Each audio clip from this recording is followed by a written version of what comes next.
with this second brain system mainstreamed a term that now has no meaning. What I mean by that is the fact that it is a buzzword at this point. It has been a buzzword for a while. I'm surprised by this because I haven't heard the term second brain thrown around in a while. I feel like it's like a 3-year-old term. What is a second brain? Okay, second brain. Okay, this is Thiago guy. We like him. Oh, what is all this other stuff? What is a second brain? Okay, it's a book. Brains for having ideas, not storing them. Pretty sure that's David Allen getting things done, but whatever. Okay. So, Google Trends. I feel like it's just not as popular said anymore. Let's do a second brain. What does it say?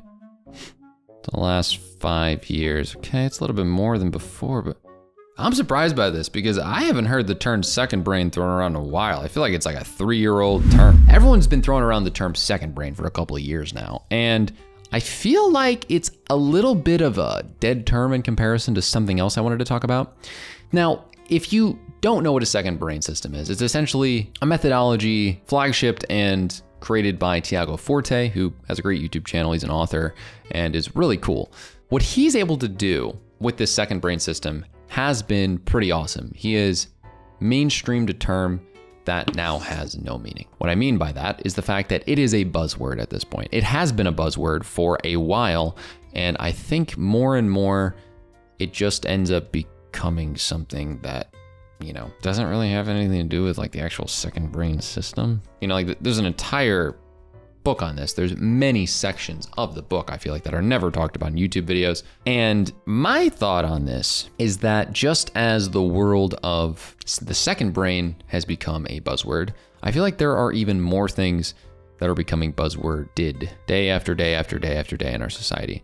And what second brain has been replaced with in a lot of different marketing material for products has been AI in the last year. So in November of 2022, when OpenAI ended up becoming a little bit of a mainstream product, at least to the public knowledge, ChatGPT and the finding of generative AI to the public ended up sending the world on an AI craze in the last year. If you take a look at a 5-year chart for AI, the flow on this has been wild. It just absolutely spiked at the start of this year and will not stop being in mainstream culture. AI ended up being something that was only searched regarding, I don't know, the Terminator movie series and obscure concepts of what artificial intelligence is.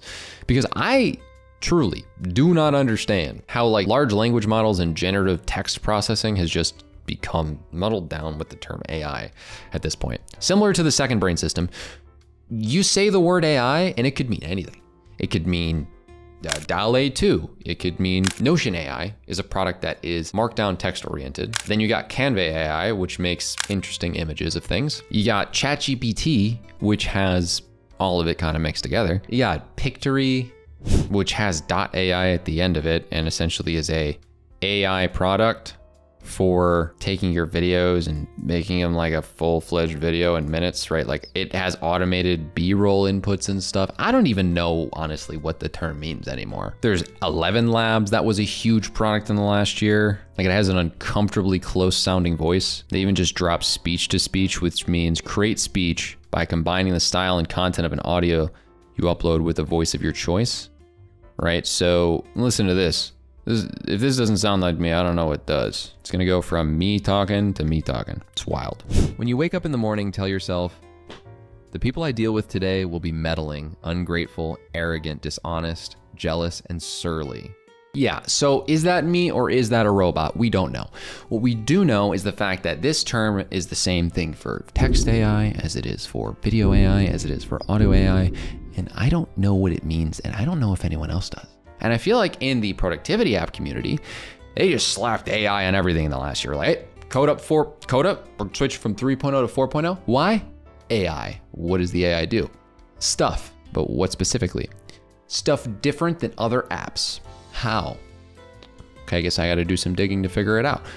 But I wish this wasn't such a buzzword used in the last year. I just don't like buzzwords. I don't know what it is. Maybe it's just like a a mental preference that I've really struggled with grasping this concept. Like, why are buzzwords thrown around like this so much? I haven't used the term second brain personally in a while, but I never used it that much when it was popular. I mean, I threw it in some video titles for that sweet, sweet algorithm, but I don't know what you guys think about this. I'm curious as to your thoughts, ladies, gentlemen, everyone. What do you want to see in the world of productivity apps in the next year? And do you think it's okay that companies have just slapped AI onto their latest updates and said, ooh, look at what we did. I'm ClickUp. I didn't release 3.0 for over 2 years or whatever it was, a year and a half. And in between that time frame, I still made ClickUp AI because popularity grab. Let me know your thoughts on this in the comments down below and what your thoughts are on this video on how to improve your skills using productivity tools even more.